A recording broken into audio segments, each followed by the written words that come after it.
Hey guys, just want to give you a little show and tell of my toys, I should say. So anyways, starting off with the biggest one I have is a 1/6 scale Stuart.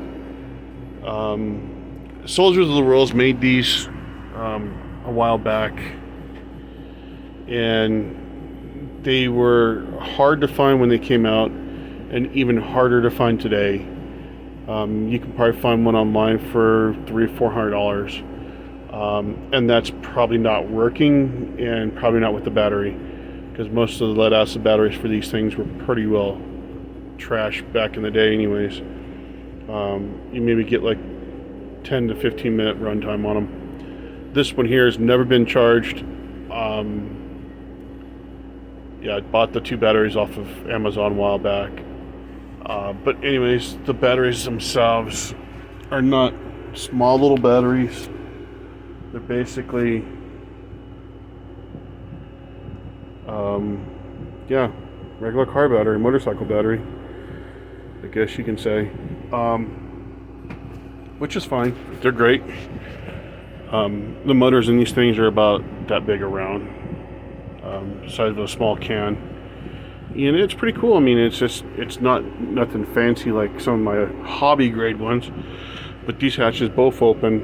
It sucks that these are not hollow, not emptied out, so you can put things in there. I want to take and put LEDs in these, and yes, this thing is actual RC.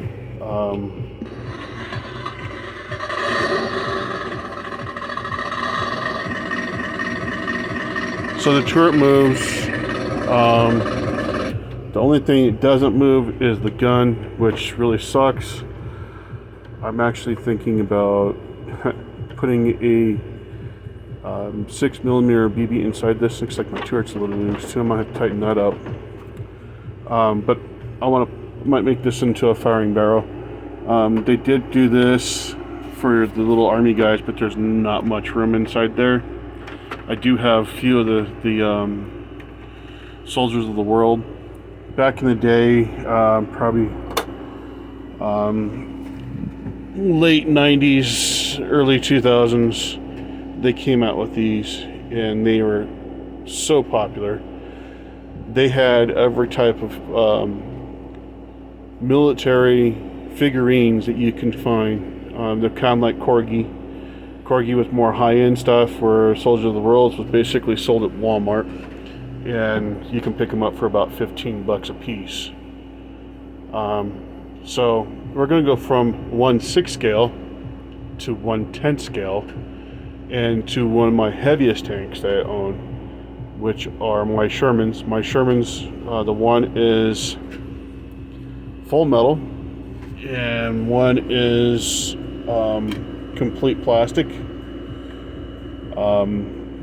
I didn't like the plastic one, and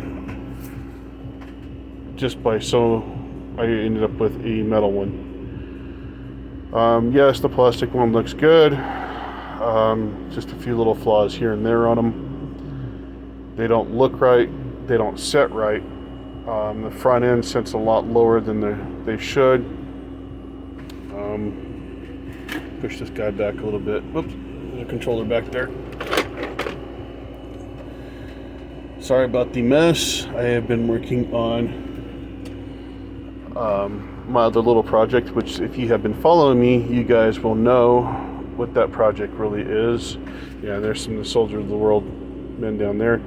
And that box is my Willys Jeep, the GP. And then up there's the trailer for it. Anyways, sorry, sidetracked. Squirrel. Anyway, so these tanks are really cool. This one here weighs in, I believe it's roughly about 30 pounds. And this one's kind of cool. It does have the open area for your little men. You have to take the legs off them to make them fit. The barrels on both tanks are active, meaning that they do shoot. They shoot 6mm BBs, and yes, they do hurt. The little machine gun there, it actually lights up when being fired.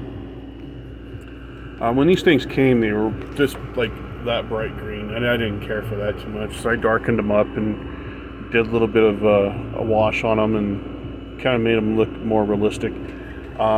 Anyways, onto the tank. There's LEDs up in, not LEDs, but the battle tank module sits in here. These are the BBs, if I can get one out. Oh, they just flew down inside. Anyways, that's the hopper for the BBs. And these do have LED lights in them. There's one there, and two on the back, which is kind of nice that you can shut those off or turn them on, providing what you want to do with them. They do both have sound modules. They both have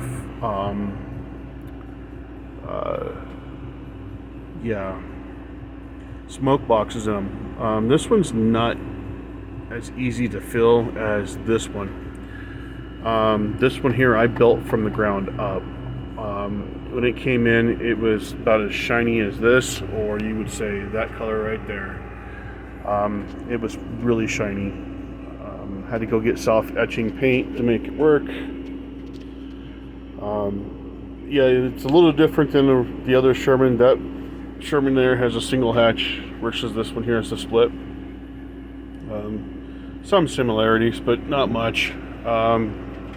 If you look at them, they have much better. This one, metal one, has a much better stance than this guy here, and it does sit quite a bit higher. I mean, quite a bit higher than what it should. I do have the stars put on my metal one, but I haven't figured out what I'm going to do at the front yet. Anyways, so to put the battery in the plastic one, it's kind of cheesy. You have to lift up the whole tank, put it in the bottom. Versus the metal tank, oh yeah, these don't open. Versus the metal tank, both of these open up. And I gotta put my handle back on. As you can tell, it's not something that a child should be playing with because these are hobby grade. This one does have the battle module, the hopper. Difference is this one only has one machine gun. This one here has two. That one lights up, and this one lights up. And then the other thing is the plastic grade model actually has plastic wheels. Whoops, sorry. I keep forgetting this camera's got an offset to it. So these actually have plastic wheels on them, which is okay for someone that wants to get into the hobby, experience it, and have fun and not put a whole bunch of money out. The hobby grade is more intense, more into it. It came with the Fury barrel when I first got it, and I told them, I said, no, I don't want that. So they sent me another barrel for free, which is kind of nice of them. You take a look and see if I can get that opened up further. There we go. If you look inside there, you'll see, I don't know if you'll be able to see it real well, but there's the metal gears right there. Metal gears for both transmissions. So there's not much that can go wrong with this one versus the plastic one. So anyways, onto the tank itself. It's got metal tracks on it. Tracks alone was like 2.5 pounds a piece, and they're not light. The metal sprockets is full metal. I had to take this over to a machine shop in Broomfield to have them help me tap this because I couldn't find a proper screw for it to get it tapped. The thing is on this here as well, it has its flaws. So they put this in, and it's just a little tiny piece of metal versus the plastic one. They actually did do their due diligence on putting that in, which was amazing. Anyways, the plastic one has plastic wheels. This one here actually has road wheels on it, which is really amazing. Everything on it, it's even got a slack adjuster on the back, so you can take out the slack or add slack to your tracks. As you can tell, I've actually added quite a bit of color to this. So to get this to open up to put your battery in. Let's see if I can get this to lay on my knee here. Tear up my whole bench here.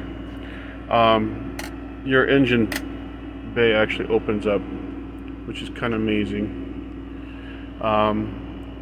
There's your on-off switch. Oh, there you go. This is how easy it is to fill my smoke box. That's the smoke box, and there's the blower for it. It does have both LED lights, front and back. Again, you can shut them off, turn them on.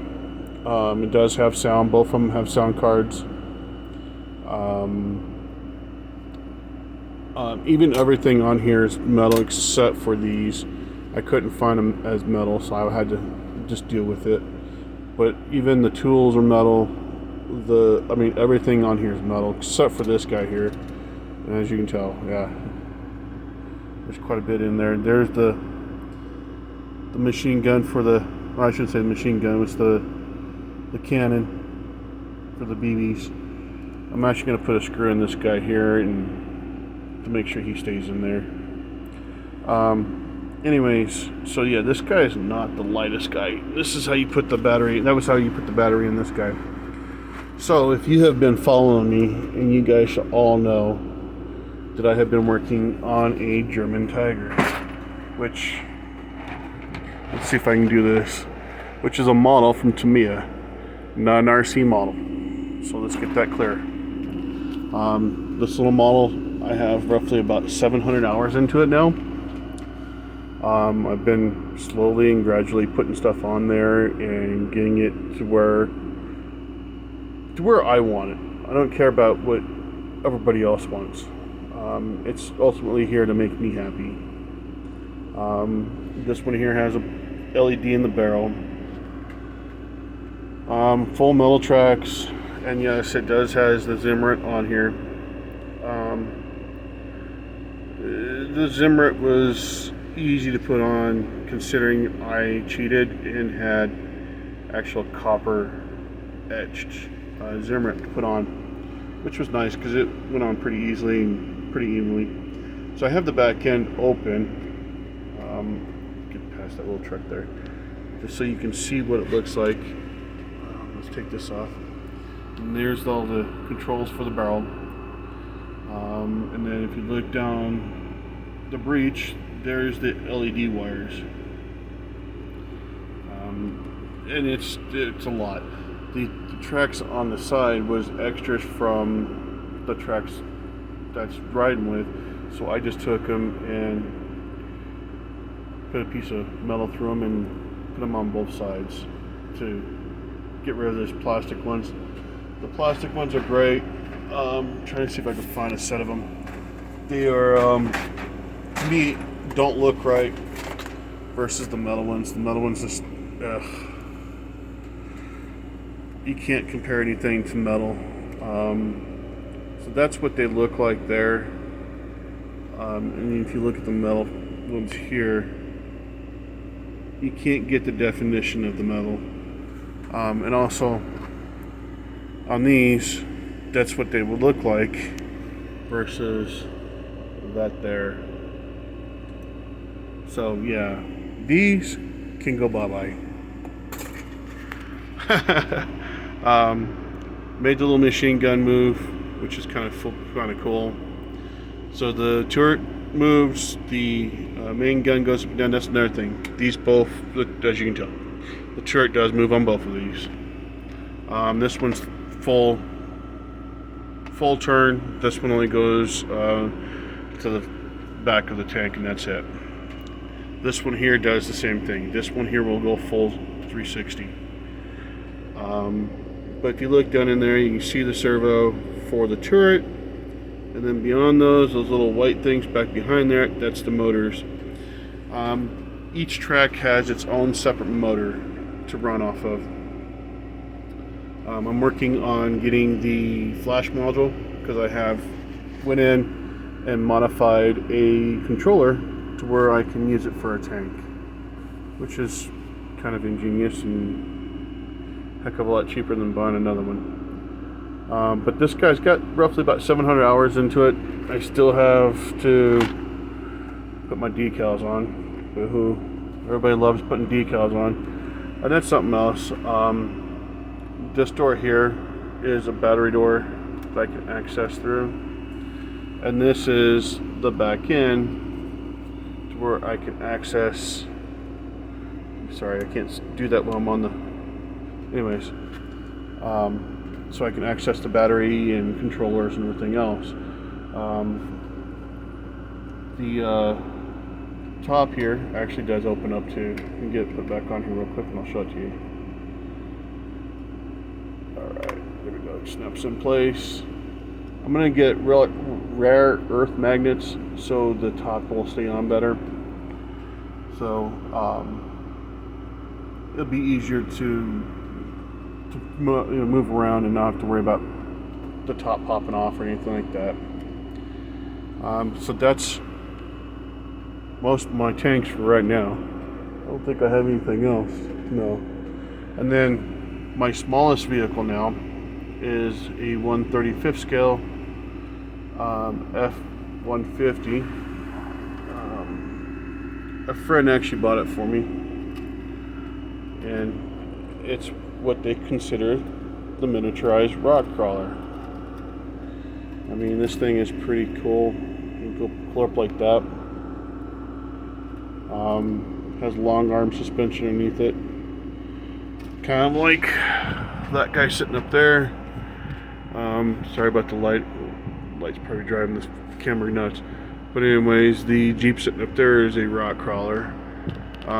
There's a trailer for my Willys Army Jeep, which is in that box there. And then I got a Deuce and a half sitting there with a helicopter in the back of it. Don't ask me how I got there.